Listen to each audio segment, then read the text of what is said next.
Diluted EPS, so what we did was basic. Diluted EPS is that the number of shares which you will calculate, it will include not only the existing shares, it will include the existing shares plus the potential shares. Potential share means those shares which you have not issued yet, but you have made a promise to be issued in future. For example, shares under IFRS 2, share-based payments, convertible bonds, etc. So the basic EPS is calculated by comparing the profits with the weighted average number of shares currently in issue.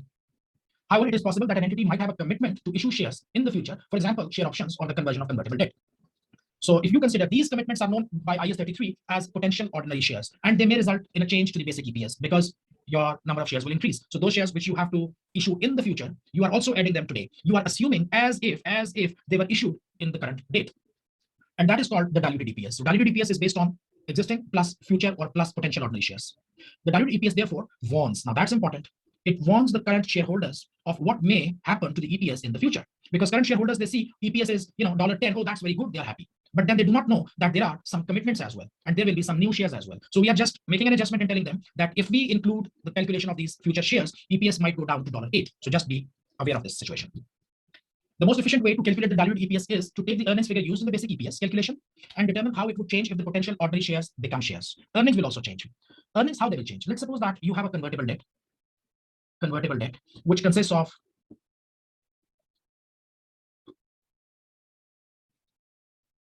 there's a $1 million worth of convertible debt at 6%. Okay, and you say that upon conversion, I will issue. Let's suppose you will convert it to 50,000 shares. Okay, so your basic EPS here, you calculated like you had profit of, let's suppose, you had profit of 400,000, and you had number of shares 200,000, and your EPS was $2. So once you make this conversion, your number of shares will become 250,000. Because you say that it will be converted to 50,000 new shares. So number of shares will increase. Your earnings will also change. Because before you were paying on 1 million, 6% interest, which was 60,000. So as soon as your convertible debt is converted to shares, you stop paying this interest. Because before you had debt in your hand and I was paying you 6% interest. The moment I take back these bonds and I give you shares, I stop paying my interest. So my profit, my earnings will go back to 460,000. So the change will be on both sides. The change is not only that there is an increase in the number of shares, there will also be a change in the earnings. And that would result as when you stop paying interest. So based on this, you need to calculate your diluted EPS. Now, if I divide it 460 by 250, so these three zeros are gone, this is gone, this is gone. 46 by 25, maybe it is $1.8, let's suppose. It would be something like this. So this is what it says, that take the earnings figure, using the basic EPS calculation and determine how it would change. How it would change means I will add up the interest. If the potential ordinary shares become shares, if these shares, potential shares become shares, what will happen? Take the weighted average number of shares used in the basic EPS calculation and increase it for the number of potential ordinary shares. Like, so first you change your earnings.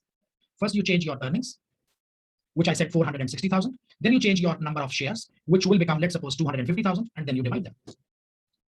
So convertible debt, adjustment to basic earnings and number of shares where an entity has convertible debt. So let's suppose earnings, basic earnings, add back loan interest, like 400 plus 60,000, 460,000 it will become. Number of shares, this was my basic weighted average number of shares, 200,000 before. This is additional shares on conversion, let's suppose 60,000. I add them, and this is my new number of shares. We do one question here. Acon company had the same 10 million ordinary shares in issue on both 1st April 2001 and 31st March 2002, which means that we did not issue new shares. On 1st April 2001, the company issued $1.2 million 1 units of 5% convertible loan stock. Each unit of stock is converted into 4 ordinary shares, which means 1.2 million. If I'm giving bonds, so 4.8 million will be the new shares, because 1.2 million $1 in $1 unit, which means 1.2 million bonds I'm issuing. And for every bond, we have promised 4 ordinary shares. So upon conversion, you will have 4.8 million new shares. And the following is an extract from Acon company's statements. You had profit before interest and taxes 980, interest payable on 5% convertible loan stock 60, because 1.2 million into 5% makes it 60,000. Profit before tax 920, income tax at 30%, and profit for the year 644. Yeah, let me tell you, I'm sorry, I forgot to mention, when I said that I had 400 my earnings before, and then I said that I will save my interest 60, so I said my earnings will be 460. Now this is possible, but this does not include the tax impact, because actually in reality, when you will stop paying 60,000 interest, so this is additional income for you, increase in income for you, and you must pay tax on that. So if the tax rate is 30%, so actually I should not be saying 460. My change in earning would be 400 plus 70% of 60, which is 42. So my new earnings should be 442 after tax, if we include the tax impact. Like, it would be very naive to say that I had 400 in earnings before, and if I stop paying interest, the 60,000 will come to me. 60 will not come to you, because 30% you will have to pay the tax, and which makes it 18,000. What you will get in net is 42. So the change in earnings would be 442. Just like we said, we got 60 here, so it is 980. You pay interest 920, then you pay tax, it is 644. If I have to remove this thing, I would say 644 plus 60 into 0.7. So this is my new number of shares. 644 plus 42, it should be 686. New earnings would be 686 if we stop or remove this thing. Do you understand this tax issue? Is it clear? Yes, sir. Makes sense, right? Yeah. Yeah. Okay. So calculate the basic and diluted earnings per share for the year ended 31st March 2002. So basic will take our earnings, which is 644, and we will divide it with, they have currently 10 million shares. So 644 divided by 10 million, whatever you will do. So 644 divided by 10 million, 6.4 cents is my current basic EPS. For diluted, what we need to do, so the same thing, like if you see that 644 basic plus 1.2 million into 5%, which is 60,000, into 7%, 42. So 686 would be your earnings, post-tax earnings, because we take here PAT, profit after tax, okay? We calculate with profit after tax. And then number of shares, 10 million were there. And you said that for 1.2 million bonds, every bond I will give 4 shares, 4.8, so 14.8, 686 divided by 14.8, your diluted EPS becomes 4.64 cents. Now, if you see that, what was your basic EPS? I think basic EPS was 6 point something. Yeah, 6.4. Here it shows 6.4. So now that's a big difference in EPS, you see. Basic is 6.4 and diluted is 4.64. Share options or warrants we have, again, it's the same thing, like one was convertible debt. We just considered convertible debt, that this debt will be converted into a certain number of ordinary shares. But you might have IFRS 2 share options. You have given to your staff some share options, which will be exercised. When an entity has issued share options or warrants, individuals will have the right to buy shares at a certain point in the future. The price they will be required to pay will almost certainly be below the current market price. Because if it is not current market price, why would they buy shares? Or why would we offer them? So it has to be below the market price. If it is below the market price, then there is a discount element. Remember we said that market price was $5. You were issuing the right issue at $4. So we said because we are not issuing at full market value, this is full market value. But it is discounted. So it has a discount factor of $1 because you are giving a discount. The same happens in share options. Share options, they will always be certainly below the current market price, and therefore there will be some discount factor inside of that. This amounts to a situation where some of the shares can be deemed to have been issued at full price and the remainder will effectively have been issued for no consideration. Now, what does that mean? Let's suppose that if I am issuing 100,000 shares and market price was 5, I am giving at 4. So it means that I'm giving that at 80%, right? So I'm offering these shares at 80% of the value. If the market price is 5 and I say that I'm giving you share options to buy shares at $4, so actually I'm giving you 20% discount, or you can say that you are paying me 80%. So how we treat that? We consider that 80,000, because 100,000 into 80% means 80,000. So it looks like that 80,000 shares have been issued at full market value and 20,000 shares have been issued as bonus for free. So just to make things easy, this is another way of seeing it. Instead of saying that in all 100,000 shares there is some discount, one way of seeing it is that 80,000 into full value, like, because when they will pay, when you tell them that you pay 100,000 shares at $4, so what they're going to pay you 400K. So if I consider 80,000 shares at full market value, which is 5, that is also 400K. So instead of treating this thing like this, we consider 80,000 at full market value and the remaining 20,000 as a bonus fraction. Are we clear on this thing? It is only the shares deemed to have been issued for no consideration which are diluted. So those shares which I'm giving for free, they are diluted. Dilution happens because people are not paying cash and they are getting shares. If you are selling them at full market value, there is no dilution. Dilution will not happen. Dilution of earnings will not happen. What is dilution of earning? Dilution of earning means, now that's very important concept, please. Conceptually, you should understand. If there is a share which is for market price 5 and I am selling it to you for 5, I had my X dollar in profit and I had my Y number of shares. So after issuing the shares, my profit X, and plus because I receive $5, so I will receive $5 into certain percentage which I will reinvest the money. And at the bottom it will be Y plus 1. So this one share is bringing its benefit into the company at the existing rate, $5. No problem at all. There is no dilution of earnings. Diluted EPS, diluted earning per share. Dilution means to become weak. Dilution means to become weak. When you dilute some liquid, for example, in milk, if you put water, so what are you doing? You are diluting the milk. In schools, we remember that we did some in chemistry labs, some experiments, diluted acids, diluted chemicals. To dilute something means to make something weak. In this case, I don't see any weakness because one new share is added and that share will receive the full cash. And that cash would be invested and it will bring its return. So there is no problem. The problem happens when you have X dollar, previously profit, and Y number of shares, and then you add Y plus 1, but the shares are issued on bonus. You don't receive any cash. So no cash means no additional profits. Your profits remain same, but only this becomes Y plus 1. This is a situation where earnings will become weak, where earnings will become diluted. This is the concept. Now, dilution will happen when we understand that dilution happens in case of bonus shares. Because in bonus shares, we are not getting any cash to reinvest and earn more money. Our earnings will not change. Earnings will remain same. Only the number of shares will increase and EPS will go down. So on bonus shares, there certainly is a full dilution. I consider it as a full dilution. But in case of right issue, there is also some dilution because in right issue, what happened? That share price was 5, but I issued it at 4. So then what will happen? That you will have X over Y and Y plus 1, and this will be 4 multiplied by a certain percentage. So if I consider now this thing, because I issued it on bonus, right issue. So if it had been a full market value, it would have been $5 into the expected rate of return. Here it is $4 into expected rate of return. So actually $1 I received less, and naturally speaking, $1 I invested less. So my additional or incremental profits will be less as compared to this case. If it is full market value, no dilution. I'm fine. If it is bonus share, there is dilution, full dilution. But if it is right issue, there is still some partial dilution. Now, these terms are not given in the book. I'm just creating myself partial dilution, which means that I did receive the cash, which I will invest and I will increase my earnings. But unfortunately, the cash is not the full amount. Cash is slightly less than my expectation, or slightly less than the market price. So my earnings will be there, but they will not be as good as if they would have been with $5. So So some dilution is happening. So now to summarize, when you have full market value, there is no dilution. When you have bonus issue, you have dilution. When you have right issue, there will be some dilution, or you can call it partial dilution. I just devised this term. So like it says now, it is only the shares deemed to have been issued for no consideration which are dilutive in nature. So in this example, which I was saying that if you had 100,000 shares and instead of selling them for 5, you are selling them for $4, which means at 80% value, you can consider that you are selling 80,000 shares at full market value, and you are selling 20,000 shares as bonus for free. So these 80,000 shares will not cause any dilution. The dilution will come only because of these shares. Are we clear on this? Huh? Yes. Great. Allah. So these are added on the basic weighted average number of shares. And if you remember that when you had that thing impact of, we will add it into weighted average number. We calculated this thing in previous question, how to calculate the weighted average number. So let's see some example. Share options, warrants, performer calculation, number of shares under option, number that would have been issued at average market price AMP, number of options into exercise price divided by AMP. What is average market price? I will explain that $5 and $4 difference, whatever. And number of shares treated as issued for nil consideration. So what are the number of shares under option? You had number of shares under option were 100,000. What are the shares which you are issuing at some consideration, which are 80,000? Remember, 80%, and for nil consideration are 20,000. This is which is going to create dilution. Now let's see some example to understand them better. Question to consider. Galaxy company has a profit for the year 3 million for the year. 1.4 million ordinary shares were in issue during the year. Galaxy also had outstanding 250,000 options for the whole year with an exercise price of $15. So currently 1.4 million are there. 250,000 options.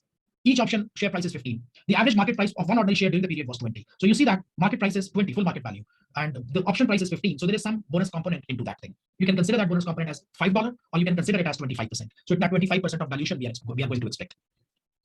So calculate the basic and diluted EPS. Basic EPS would be straight away. Future shares will not be considered. Earnings are 3 million. Ordinary shares are 1.4 million, and they are throughout the year because it says that they remain there issued during the year. So I don't need to calculate different parts. Okay, I don't need to calculate how many shares are for which period of the year. Throughout you have 1.4 million, so life becomes easy. Otherwise you have to calculate weighted average. So for this thing I don't need weighted average.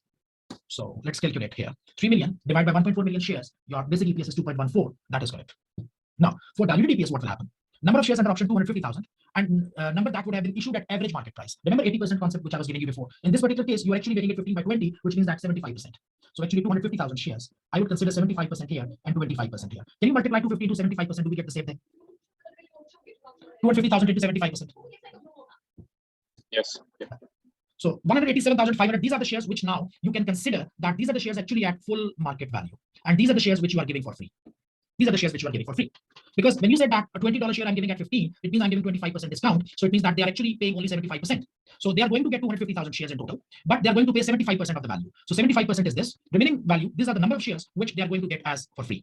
So then I say WPS will be 3 million. So this shares, I don't have any problem. Okay. This share they are going to get at, they will pay me $15 for each share. I will calculate this amount. This amount might be 5 million. I will invest this 5 million in my business and earn money. No problem with this. Problem is only with this thing. So I said that 3 million. Plus 1.4 million plus 62,500. This is diluted EPS. Now, I just very quickly jumped onto the conclusion because I want you to ask me or answer me this question. Why did our earnings not increase? We did not make any change in the earnings. Why did we not make any change in the earnings? It was 3 million before. I'm considering 3 million now. Although we are issuing shares, we are getting this much of cash. Okay, 187,500 into $15. This is the cash, which is something like 1.8 million, 1.87 million, 900,000, approximately 2.8 million cash we are receiving. Okay, so this cash will definitely be invested in the business and your earnings would increase. We are not showing the impact of that thing. Why? We are saying earnings are still 3 million. This is the potential shares, right? Yeah, but if they would be converted, you would have received 2.8 million and you would have invested it and your earnings would have increased. We are saying earnings will remain same because we remove the impact from here and here as well. You see, 1.4 million, we are not adding 187 here also. We are not adding it here. So we assume that these shares which are issued at full market value, they don't create any dilution impact. In reality, what would have happened? In reality, because they did not tell us what is this company's rate of return, how much, at what percentage do they invest money. If they tell me that, by this money would be invested at, let's suppose 12%, then how would I have done that? I would have said 3 million. The correct answer would have been like this, plus this 2.8 million, which I will get now into 12%, because I'm already earning 3 million. I will invest 2.8 million further. I will receive cash. I will invest it at 12%. And then I would say divided by 1.4 million plus the total number of shares, like 187,500 plus 62,500. So this is actually the real life scenario would be like this. 3 million your current earning plus the cash which you receive and invest, and then the number of shares total. If you make a total of these things, it is 252,000. But for the sake of simplicity, and also we do not know what is the rate of return, we assume that full market value shares are not causing me any problem. So I just ignore this part from here, and I ignore this part, corresponding number of shares. So these number of shares and their expected return. I remove the return from the top and I remove the number of shares from the bottom, just to make it simple. So I say 3 million, 1.4, only this part will remain because this is not adding something on the top. Are you clear? Yes, sir. Because the dilution talks about the bonus. Yeah, so the bonus is bonus. So I'm just including the bonus shares here. Yes. Because the other shares, like in reality, you would have received the cash and you would have increased your earnings. So in diluted EPS, you say earnings. I ask you, will your earnings will remain 3 million? Answer is no, your earnings will increase. So why do you not show the increase? Yeah, because there was an increase on the shares as well. I just cancelled out these two things. Impact is not necessary. This impact is not needed to be shown. So what is going to impact you? I mean, I'm just explaining you, this is the calculation side of this, and this is the conceptual side of this. Are we clear? Okay, great. So you just take your previous earning and you find out how much is the bonus component within that. How much is the bonus component within this total number? And you just increase the number of shares and you get your diluted EPS. This makes life rather easy. Presentation, disclosure, and other matters. So the basic and diluted EPS should be presented on the face of the statement of profit or loss and other comprehensive income for each class of ordinary share. The basic and diluted EPS should be presented with equal prominence, so that you don't say, your basic EPS, you write down like this, $10, and somewhere in the bottom, you just write down diluted EPS $7. So, it looks like that you are cheating the shareholders. Equal prominence, so that shareholders should know that this is what is current situation and this is what it would have been with the potential shares. And disclosures should still be made even if one or both of the EPS figures are negative, indicating a loss for the period. So even if you're making a loss, there are no net earnings, there are net losses. So of course you will get negative EPS. So that should also be shown. Significance of EPS. EPS is frequently used to compare company performance. It's one of the most important measures by investors. A lot of investors are not very, finance gurus. They are not probably qualified financial experts. They are simple investors. So they can't go deep into the financial statements. They see few signs, and one of those signs is EPS. The EPS calculation is also used in price earning ratio, which is often used for investment decisions. It is very important because we calculate, this is a formula which is called PE ratio, price earning ratio. It is also used as price earning ratio. Price earning ratio means market price of the share divided by its EPS. And that is called, you call it PE ratio, price earning ratio. It is used also to calculate the market price of the share as well. Sometimes they tell you what is price earning ratio, by the way. I'm not going into very deep detail here, but just to give you a quick view. Let's suppose that there is a share which has a market price of $30. And this share has, an EPS of $3. So it means that if you purchase this share at $30 today, and then what do you expect? You expect $3 earnings, not dividends, earnings. So it means that whatever investment you will make today, it will take you 10 years to earn it back. It will take you 10 years to earn it back. So it means that whatever I'm investing now, $30, after investing 30, I'm earning 3. So I need 10 years to recover my money. Of course, not in cash because it's not in dividends, but to recover back my investment in form of earnings. So this P ratio is actually a very, commonly used comparative ratio for different companies. There's a company A, there's a company B, there's a company C. This company share price is 30. It is giving an EPS of 3 and it has a PE ratio of 10.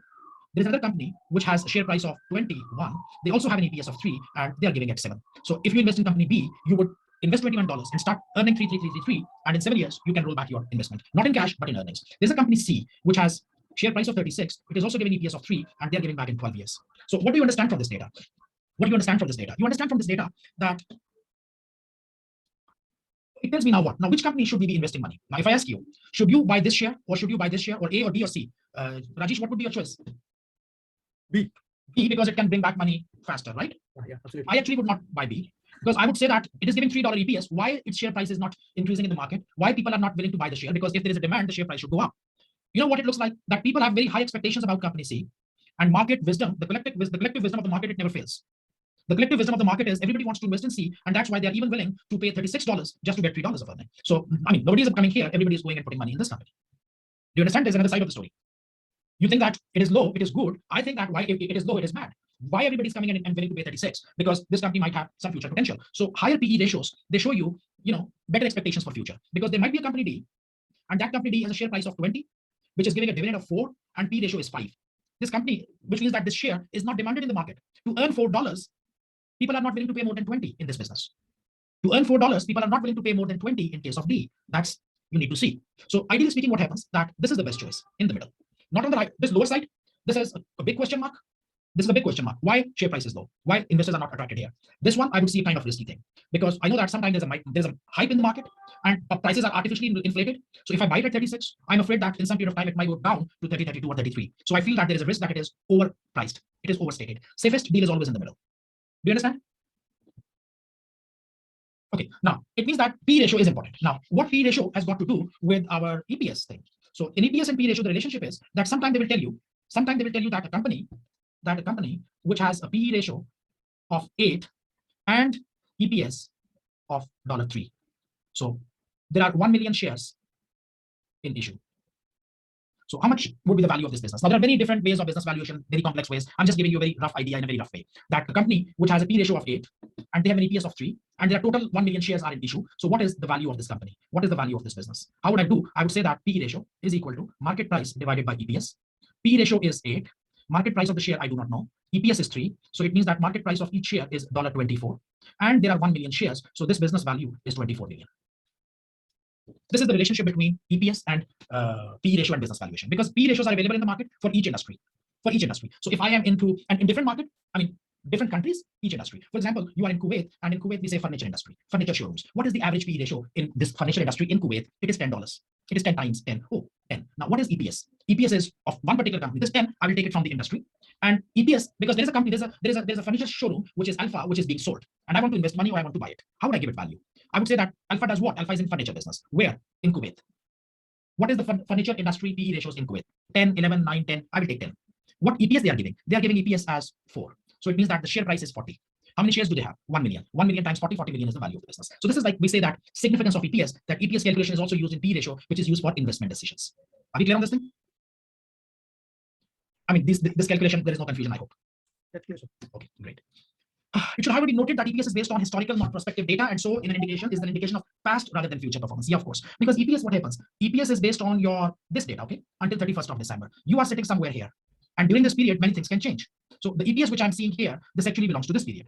And 6 months have passed. During 6 months, we started 2 projects, which one of them is not really going very well. We had one product which had failed. There was a new competitor coming into the market. There was some change in the technology in the last 6 months. There is some political change in my environment.